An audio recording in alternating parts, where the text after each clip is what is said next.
betas on Steam, and you can try this stuff out and let us know how it works. Let me bring Austin up. Come on up, Austin. Can you do a little page advance for me? Sure. Gesture. Okay, so I'm going to talk a little bit about an X-Men use case. So with this team that's just like beyond words how good they are running forward with X-Plane, that leaves me free to actually use it. And today I'm going to tell you about a use case of X-Plane. I'm involved in a company that's working on an airplane that we are currently codenaming Ava that tries to solve two annoying problems about airplanes. So what are the two most annoying things about airplanes other than the food? The answer is, in my opinion, they use a tremendous amount of runway and a tremendous amount of fuel. But what if they didn't? And that's the question I'm asking. I'm helping using X-Plane to find that out. Boom. So, this was taken this morning, just a few hours ago, in Columbia, South Carolina, up on my Evo on the way down here. So, yep, that's just a few hours ago. And, so coming down from South Carolina this morning, this is what I saw. And if you want to know how hard I worked to be here, I think this pretty much answers the question. We are right here, right? And that's me up there. And that's Xavion, which is an avionics app that I wrote. And so that's what we flew through this morning to get here. So we were not messing around getting down here. And there's a girl saying, what the heck are we doing? And then that's my airplane, obviously, where we have my normal layout, and Xavion is in the middle. And then coming into land. Okay, so, there's me, yay! All right, so, so let's talk about what I'm working on. I'm working on, and this is slightly out of order, but that's fine, don't worry about it. I'm working on an electric vertical takeoff and landing airplane in Burlington, Vermont, called Ava. It's the heaviest electronic VTOL airplane ever to fly in human history, weighs 3,600 pounds. The first phone call that I got from Kyle Clark, my company co-owner on this, was like a year and a half ago. He called me and I was in the middle of brunch. I almost just didn't take the call, but the service was kind of slow, so I decided to go ahead and just pick up the phone and take the call. And he's like, I'm building an electric VTOL. Do you want in on the project? And my initial reaction was, no, of course not. Everybody says they're building an electric VTOL. Who's actually building it? And he said, we have our first customer and we're funded. And I said, all right, tell me more. And I designed, then over the next year, I designed an electric VTOL airplane in X-Plane to use neither fuel nor runway. And I needed to do it quickly and on a budget. We took a Lancer airframe, an RDD LX7 wing, and off-the-shelf motors, and in something like ballpark, like 1 year and $2 million, we got this. Let's see her fly. Oh, okay. Wow. That's not a drone. My company co-owner, Kyle Clark, is flying it. Listen to that sound.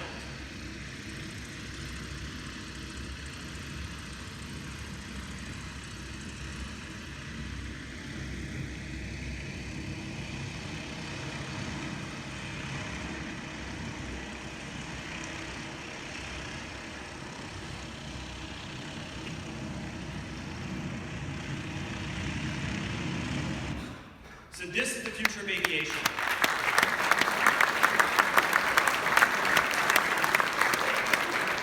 People keep saying, where's our flying cars?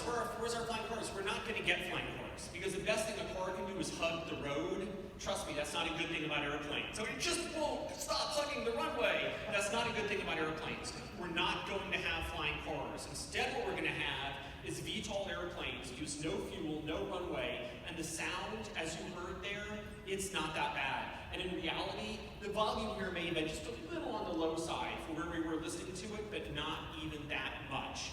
The prop is faster than a helicopter, but a lot slower than a Cessna or something like that, and so you just get this wonderful kind of windy kind of boom sound.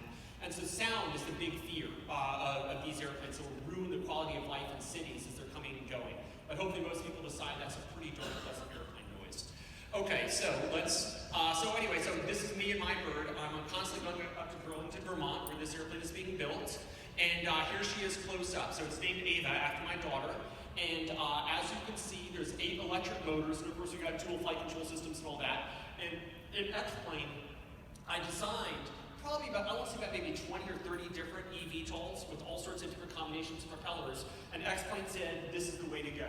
And so I designed an X-Plane, flew an X-Plane, wrote the flight controller, I used the X-Plane flight controller, and we put it in the real aircraft, and as you saw in the video, it actually worked. So this, for me, is a use case of X-Plane. The real airplane does what the sim does. And all of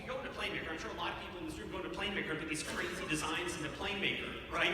Well, we actually have to build the damn thing after we built it, and that is a crazy science experiment. And here it is, getting ready to repel the stormtroopers on Hoth. Getting ready to flight test in Vermont, okay? And then here we go, racing on along in one of our transition tests. We've not gotten the rotor full forward yet, but we've gotten it up to about 50 or 60 knots. It has about 200, maybe 250 test flights on it so far. Okay, so as we were doing this, I was intently looking at every single prediction X-Plane was making and comparing it to the real airplane and constantly crossing my fingers and gritting my teeth that the X-Plane predictions would be similar to what the real airplane did, so I didn't lead my company down the garden path with overly optimistic results. And when we finally compared X-Plane to flight test data, the scatter of flight test data from one day to another based on the temperature and how juiced up the batteries for that day and the calibration of the instruments, the scatter of the flight test data was wider than the difference between X-Plane's prediction and the average aircraft prediction. In other words, X-Plane prediction, no, it wasn't perfect, but it was within the scatter of our freaking instrument error. And so here's the things I did in X-Plane. Better prop wash swirl. I got a bunch of tech reports in World War II and stuff like that. Improved prop wash swirl. Delayed prop wash over the tail, which will make the airplane less twitchy in pitch. Some people say it's too sensitive in pitch. Well, one of the reasons for that is the real airplane has a delay before the prop wash hits the tail. We have that now. Varied prop wash across the disc. The disc is no longer just constant prop wash flow through it, but it varies across the disc.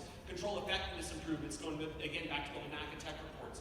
And all of these things are done to make sure that the X-Plane aircraft would predict as closely as possible what the real Ava would do, and sure enough it did, okay? And, so here we are. So what we can see here is, as we move forwards, you've got the prop wash increase is these white lines, and you can see they actually build up as you move aft, because the rotor up here hasn't really gotten any prop wash yet. It's grabbing nice fresh air, but the prop wash increases as you move aft. Then the next one, you can see the flow field. Now, if you look carefully, you'll see the vertical lines of downwash here in hover are short up at the top, and they build up down below. And so the air is actually accelerated over time and space as it moves through the rotor discs. And it's actually following an S-curve, even though that's hard to see here. Here we are from above. Now you can start to see the swirl. You can see where the prop wash swirl moves it around, and that's based on a bunch of different NACA tech reports. So we get the right activity there. Here we go with the lift, drag, and moment vectors. And so the green lines are the lift, the red lines are the drag, the yellow lines are the resultant vectors at each part of the prop. And if you look carefully, you'll see that they're actually kind of tilted differently as you get closer to the root. And that's because lift always acts at a 90-degree angle to the local flow. The local flow changes depending on how far you are out along the propeller. And so you actually see the force and the lift acting like at a right angle to the helix, and the helix angle changes across the rotor disc. Here we are moving forward. Another thing that matters a lot is downwash, because we don't want downwash from the outriggers of the flaps to push our nose up too much. We built this thing as a T-tail for that reason. And you're going to see how the downwash is determined by the wing. Oh, these red lines here where the flow is slowed down, you see? And so you have flow that's slowed down by the fuselage back here, the downwash from the wings, and the downwash from the rotor. All of that's being considered. So basically, I just went over all, and then this is how it affects the streamlines. And you can see these longer streamlines. All these streamlines last the same amount of time in seconds. These ones last longer in meters, obviously, because these are the streamlines that were kicked up with more energy put into them by the propellers. So basically, this is a full flight model overview to make sure I didn't lead anybody down the garden path with this airplane. And is that my last slide? Yep. Okay, so I was supposed to take 5 minutes, did I? Yeah? All right, sounds good. Okay.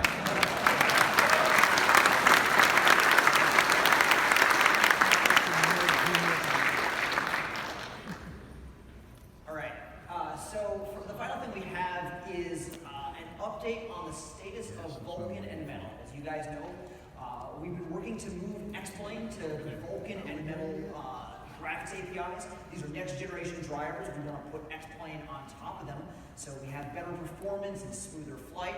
And so the question is, are we done yet? We first talked about Vulcan 2 years ago. So last year at FlightSimExpo, we put up the checklist and we had killed off about half of the stuff we had to port to get to Vulcan. So this year, all of the zoo animals are done. So that's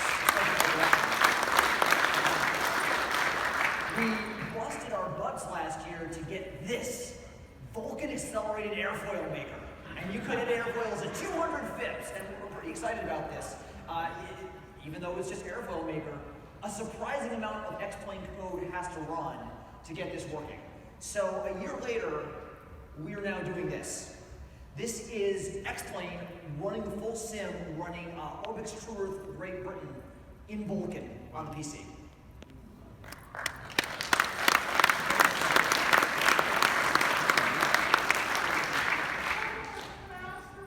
So, as Marty asked me in pretty much every marketing meeting, is it faster? Well, we do have some numbers now. Since we can actually run X-Plane with Vulcan, we can talk about the performance. But before we do this, I have to point out, Vulcan and Metal improve the efficiency of your CPU. If your CPU is slow, being more efficient is going to help. If your GPU is from when Columbus sailed, Vulcan is not going to help you. So if your GPU has a hand crank, you're probably GPU bottlenecked, and Vulcan is not going to help. The idea of Vulcan and Metal is this. X-Plane is sitting on top of the driver, and X-Plane does some of the work, and the driver does some of the work. And previously with OpenGL, the driver did a ton of work for us, which was great because it made it easier to develop a flight sim, but it wasn't so great because if we weren't happy with how that work was done, there was nothing we could do about it. Now, with Metal and Vulcan, the driver is very thin and very efficient, and it doesn't get in our way. But we do have to do more work, which is why it's taking a while to write the code. All those things the driver did that we never knew about, we are writing that code. So there's going to be more X-Plane, but we can still potentially run faster in total. So let's take a look at some numbers. Let's start with the green team. This is a graph of CPU performance. The bottom line is OpenGL. The top line is Vulcan. This is a frame rate graph, so higher is better. And as of now, Vulcan is faster than OpenGL in all cases. However, it is not a ton faster on NVIDIA hardware. We saw between 5 and 20%. It varied. It's not a big number because the NVIDIA OpenGL driver is crazy fast. That thing's got like voodoo and witches in it. So we can run a little bit faster, but it was already doing pretty well as is, but we haven't lost anything. Now let's take a look at the red team. On AMD, it's actually quite a bit of different gap because we were having real performance problems with the AMD driver OpenGL, and it is significantly faster in Vulcan. You know, we might see 20, 30, 40% faster. You can see the gap. This is another frame rate graph where higher is better. So this was a big win for us. We've been trying for a while to try and make X-Plane on AMD hardware run fast, and we were just banging our head on the wall with the OpenGL driver. So it was a big relief to move to Vulcan and start seeing a performance improvement. In fact, in this graph, the bottom two lines are OpenGL, red is AMD and green is NVIDIA. The top two lines are Vulcan. What you can see is Vulcan is always faster than OpenGL, but AMD is now in the same weight category as NVIDIA. They are both really close together. And I think this is going to be really good for the community because it means whichever company is providing a better video card and better hardware, you'll be able to use it. We won't just have to say, use the green team on Windows. You know, whatever turns out to be good hardware, we're going to take efficient advantage of it. On OS X, we use the Metal API. So let's take a look at what happened there. Wow. Now, this is a CPU time graph, so it's like golf. Lower is better. And in this case, the bottom line is Metal, and it is consistently lower than OpenGL was. In some cases, such as having scenery shadows, I have seen it be up to 60% faster because some of the new tech in X-Plane we couldn't use on Mac OpenGL, and so this is a big step forward for us because we can use all the modern stuff. But I do also want to draw your attention to a second feature. Those big spike you use there, those are stutters. What you're seeing is that for those frames, the CPU just took way longer than it should have to draw the frame. And you experience that as boom, stutter in the frame rate. And there's just way less of them in the Metal run. And this is expected because the Metal and the Vulcan drivers are designed to be very reliable. They give us guarantees that they're not going to just go and do a bunch of CPU work for at a time that we don't want them to. So the problem with OpenGL is that while it does so much stuff, it doesn't always do it very fast, and we don't know what's in that green box. Like, there could be dragons and monsters in there, and sometimes they just go, we're gonna wait. That was something that we couldn't fix, but when we get to Metal and Vulcan, we start to see better performance. This is another scatter plot. This is Vulcan on AMD, red dots up there, that's the OpenGL driver having a bad day and taking a long time. And we're just not seeing nearly as many of those with Vulkan. So we think we're taking a big step in the right direction in terms of performance and smoothness. It is not done yet. We are flying, we can fly X-Plane, that's fantastic, but there's still two big things we have to do to go from, hey, we can fly, to, hey, we can ship this. So I'm going to talk a little bit about what they are. The first one is texture paging. And I just want to show you this because I get this question a lot. People say, how is it that X-Plane is using 16 gigabytes of VRAM when I only have 4 gigabytes of VRAM? What's going on with your program? Well, X-Plane actually puts some of your textures in VRAM, there's the green box, and some in your system memory, that's the red box. Your VRAM is on the video card, it's very fast, but you probably don't have as much of it. And your system memory is on the motherboard, and you probably have, twice as much of it. So we're going to put textures in a couple different places, right? And the textures that are in VRAM, we can draw with, and the textures that are in system memory, they're just kind of in the holding bag. And this is okay, because when we're drawing, stuff you can't see doesn't need to be in VRAM. Maybe the aircraft carrier is behind you, and X-Plane is smart enough to say, well, you can't see the aircraft carrier behind you, so it's okay that all those aircraft carrier textures are in system memory and not VRAM. But what happens when you turn your head? Then we go, uh-oh, we need the Nimitz texture, and it's not in the right place. And so then something kind of awful happens. First, we have to make some room in VRAM, so we have to drag all these textures over to system memory, and only then can we drag all these textures right back onto to VRAM, and then we can kind of fly. That is texture paging. Now, OpenGL does texture paging for us, which is fantastic because we didn't have to write a texture pager, but it does it just in time. So we're sitting there, we're drawing, and we go, how about the Nimitz? And it goes, oh my God, you know the Nimitz? Hang on 1 second, I'll be right back. And it goes off and does this, and you get a stutter, right? And this isn't something we can change because this is just how OpenGL works. So with Metal and Vulkan, we think we have a better model. We think we can keep low-res versions of some of these elements in VRAM at all times and page them in on the background so you can get smooth flight. So we think we have a great architectural solution, but this is not coded yet. So this is one of the two big things we need to do to go from we can fly it to we can ship. There's one other really, really big thing that we have to do before we can ship, and that is plugins.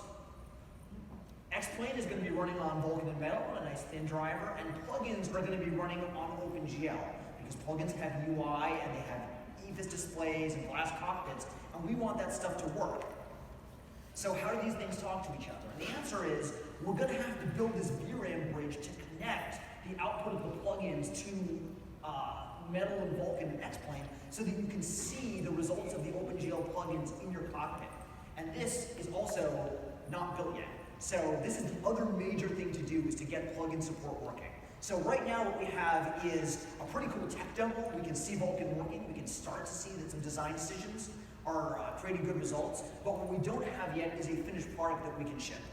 I also wanted to mention, moving to Vulkan and Metal, we are starting to get access to some really, really nice developer tools.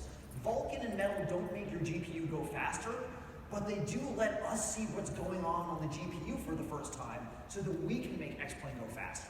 So in the long term, I think this is going to be really good for us because we're going to have great diagnostics, and that's going to let us put in future performance optimizations.